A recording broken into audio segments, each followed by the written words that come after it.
In today's video, I am going to teach you how to add Gmail link in Canva. This is a simple but useful feature, especially if you are creating a flyer, a presentation, a business card, or a PDF that people will view on a device. When the link is set up correctly, anyone who clicks it can instantly open their email app and start a new message addressed to you.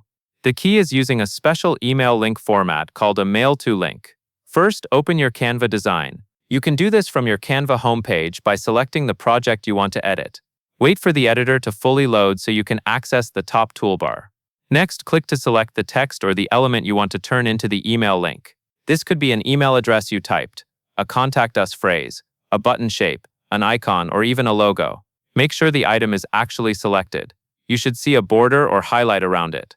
If nothing is selected, Canva will not apply the link where you want it. Now go to the top bar and find the link option. Depending on your layout and screen size, you will either see a chain link icon, or you will need to click the three dots to open more options, and then choose Link. Click that to open the URL field. In the URL field, type the mail-to format. It starts with the word mail-to, followed by a colon, and then the email address you want people to write to.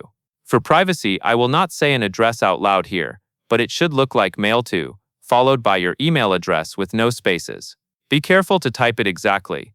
If you miss the colon or add extra spaces, it may not work when someone clicks it. After you enter the mail-to link, press Enter on your keyboard to apply it.